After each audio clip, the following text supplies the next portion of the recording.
Hola amigos, vamos a empezar a trabajar en el canal El Taller de la Ciencia, la asignatura de Química. Vamos a empezar por el principio, conociendo el átomo, unas cosas, unas pinceladas nada más, ¿vale? Y de ahí ir adentrando un poco en todos los entresijos que va teniendo esta asignatura. Yo espero que os sea de utilidad, así es que vamos a ello. Este es el primer vídeo de Química.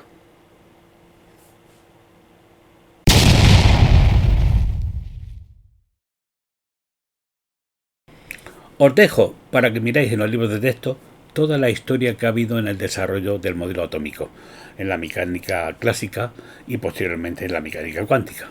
Desde los modelos de Thomson, de Rutherford, de Bohr y de Schrödinger posteriormente. Leerlos ahí y leerlo por favor con la pasión de un investigador, leerlo con curiosidad, y eso hará una idea de cómo han ido evolucionando los modelos del átomo. Estos modelos, que al principio eran muy simplistas, y como se veía claramente que habían ciertas experiencias, ciertos experimentos que no se justificaban si el modelo era así, ha habido que ir cambiándolo a lo largo de la historia. De tal manera que en la actualidad pues es muy diferente y mucho más complejo que el modelo, que los modelos iniciales. Bueno, sin más dilación, vamos a ver algún concepto muy básico de lo que es un átomo, desde el punto de vista de su inclusión en el sistema periódico. El átomo está, en los modelos anteriores al modelo cuántico, están formados por un núcleo que contiene protones y neutrones, cargas positivas y neutras, ambas dos de masa semejante, y una corteza que contiene los electrones, ¿vale? Los electrones son cargas negativas que son de masa mucho menor que las de los protones. Entonces aquí tenemos protones, neutrones, y aquí en la corteza los electrones. Un átomo neutro tiene el mismo número de cargas positivas de protones que de electrones. El átomo, por otro lado, está prácticamente vacío, ya que los diámetros del núcleo respecto de todo el átomo, pues el diámetro del núcleo es mucho menor que el diámetro del átomo, ¿vale? Pues bien, ¿por qué cuento esto? Porque realmente la composición del núcleo del átomo es la que nos da, lo que nos va a indicar, o vamos a indicar con una letra. Esta letra nos representa el átomo, ¿vale? Y aquí ponemos una A y una Z. Yo siempre me acuerdo de la A a la Z. Bien, ¿qué es la A? La A es el número másico. ¿Y qué es la Z? El número atómico. La Z es igual al número de protones que tenga, el número de cargas positivas que tenga el átomo, ¿vale? Y la A, el número másico, es igual al número de protones más el número de neutrones.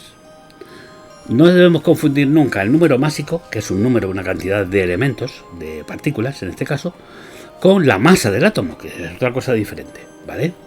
Eso dependerá de las masas de cada uno de los componentes que tenga y de sus cantidades.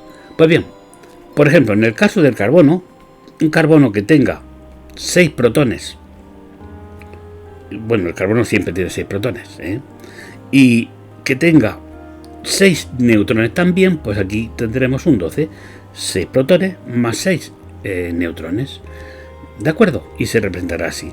El hidrógeno que tiene un protón, pues aquí se colocará un 1, Z, número atómico 1, y número másico 1 también. ¿Por qué? Porque tiene un protón y ningún neutrón, ¿vale? Por tanto será H11. En algunos casos veremos aquí un signo más o un signo menos. ¿Qué indica esto? La carga neta, porque se ha convertido el átomo en un ion. ¿Y eso cuándo ocurre? Cuando por alguna razón energética pierde electrones o gana electrones. Si gana electrones, se convertirá en más negativo y se pondrá aquí una carga negativa. Si pierde electrones, se quedará cargado positivamente y se pondrá una carga positiva. ¿De acuerdo? Pues es realmente todo lo que quería comentar. Esto nos va a servir después cuando veamos los isótopos. Y es útil que lo tengamos aquí claro para después reutilizarlo. A continuación vamos a ver qué son los isótopos y cómo se opera con ellos, con sus masas y su porcentaje de existencia en la naturaleza, cómo con ellos se calcula la masa atómica de cada elemento químico, ¿vale? Eso es un problema que normalmente no sale muy bien y me gustaría repasarlo con vosotros. Venga, vamos a ello. Los isótopos son átomos que contienen el mismo número de protones pero diferente número de neutrones. Su abundancia en la naturaleza de cada uno de esos isótopos es muy diferente y la masa atómica del elemento químico viene dada por la masa de cada isótopo y en función de su abundancia. Vamos a ver esto. Por ejemplo, en el caso del hidrógeno, el hidrógeno como elemento químico, hidrógeno H, perdón, pues tenemos, al menos de forma natural, tenemos 3 isótopos. Uno es el protio, que no es más que un núcleo formado por un protón y un electrón en la corteza.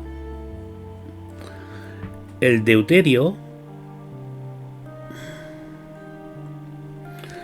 que tiene en el núcleo un protón y un neutrón y solo un electrón en la corteza. Y el tritio, que tiene un protón y 2 neutrones en el núcleo y un electrón en la corteza. ¿Vale? Pues bien, el porcentaje que abunda en la naturaleza de cada uno de estos isótopos es el siguiente. De este hay un 99,98%. De este hay un 0,015%. Y de este, pues fijaros, es 10 elevado a menos 15%. Es decir, prácticamente inexistente. Este es radioactivo. Y bueno, pues que sepáis que el hidrógeno que conocemos está formado, y no solo el hidrógeno, sino todos los elementos químicos están formados por isótopos que participan en él en diferente proporción. ¿De acuerdo? Bien, pues vamos a ver ahora cómo se determina la masa de un elemento químico a partir de sus isótopos. Para calcular la masa atómica de un elemento químico, por ejemplo el oxígeno, partimos de lo siguiente. Tenemos que hacer la media ponderada de los distintos isótopos.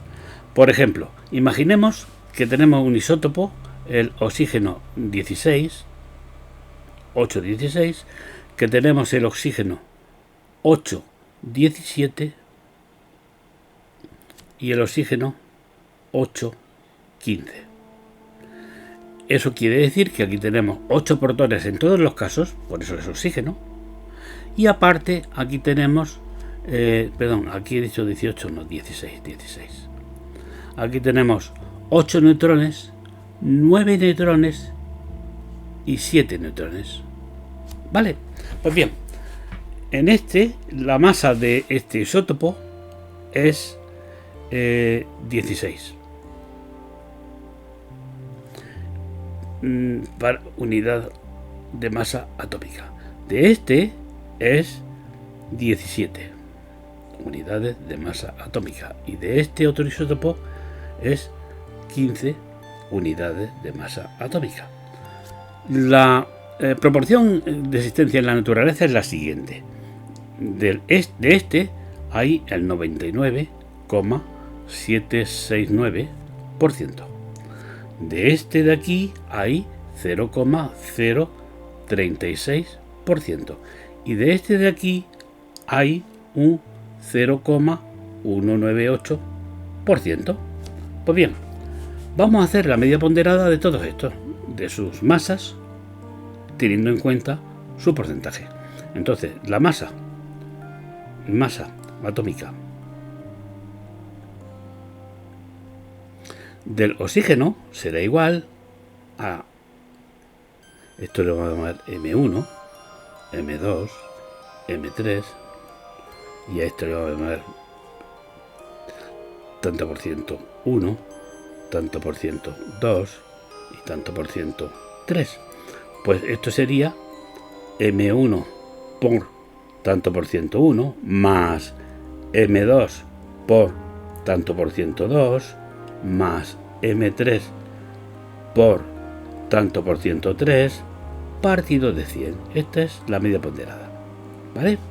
Pues bien, ¿esto qué arrojaría? Pues esto nos daría M1, que sería 16 por 99,769 más M2, 17 por 0,036 más M3, que son 15 por 0,198, y esto partido por 100.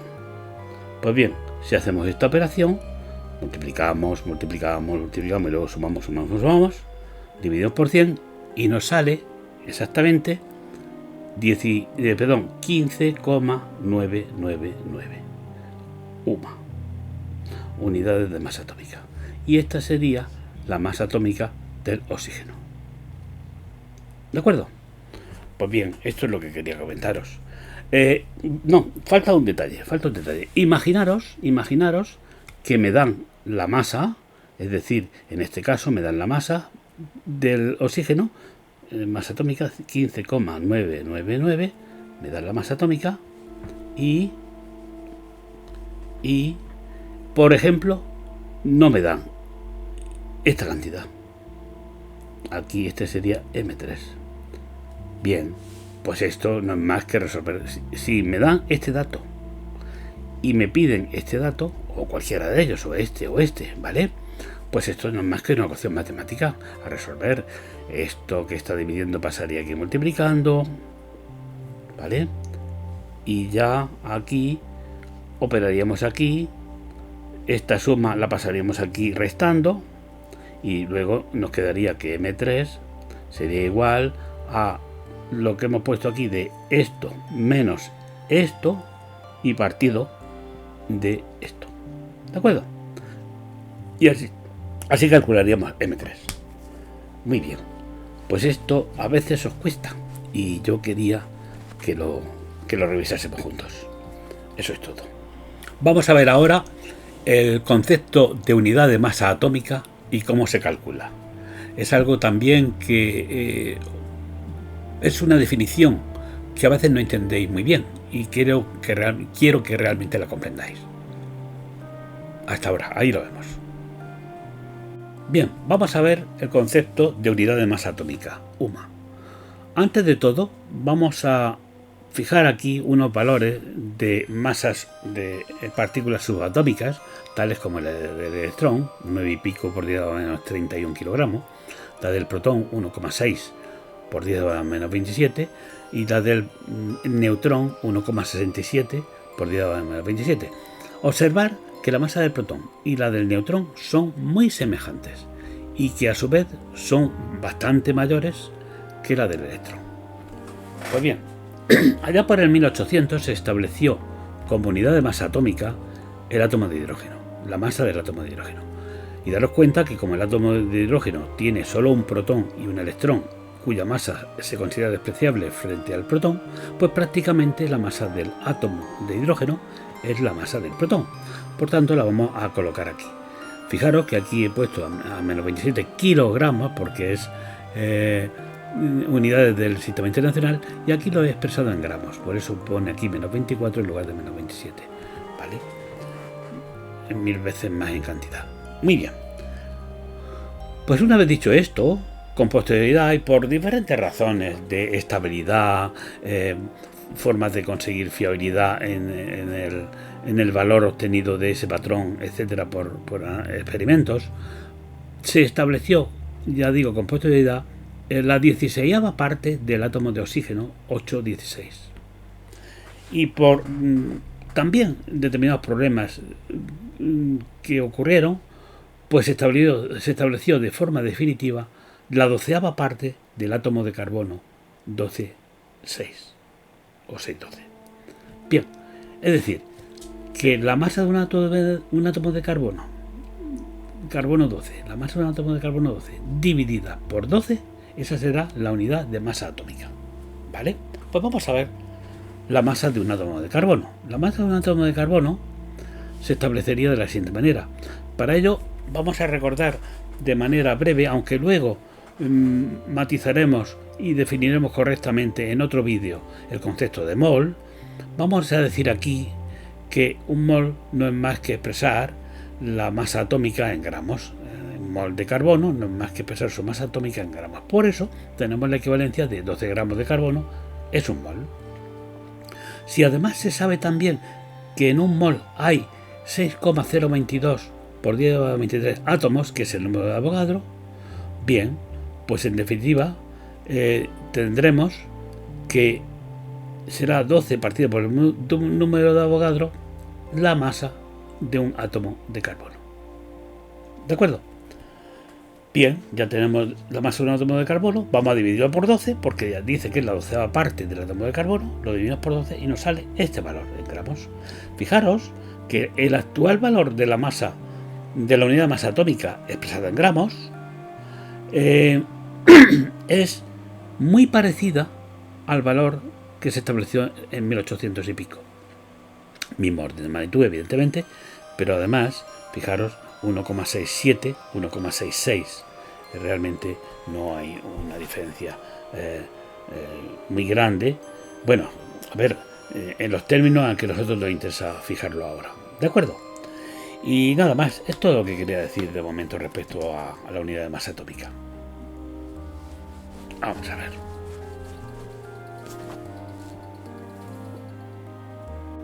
Solamente me queda deciros que comparéis lo siguiente, y es que la unidad de masa atómica fijada por el hidrógeno era un átomo que contenía un protón y un electrón. ¿Vale? Y ahora, con el carbono 12, lo que tenemos es un núcleo que tiene 6 protones, vamos a ponerlo así, 6 protones y 6 neutrones. ¿Vale? Si recordáis, la masa del neutrón y del protón era muy parecida y muy parecida a la masa de hidrógeno. Esto es H y esto es carbono 6,12. Pues bien, al final, ¿qué tenemos? 12 partículas del mismo tamaño que este. Por eso, si estas 12 partículas las dividimos entre 12, al final, ¿qué tenemos? Una partícula de este tipo, que es semejante a un protón o un neutrón. ¿Vale? Y esto, como veis, en masa es equivalente a esta masa. ¿De acuerdo? Por eso es la estrecha relación que existe entre una unidad de masa atómica actual y la de hace bastante tiempo. Deseo que te haya gustado y te espero en el próximo vídeo. Hasta luego.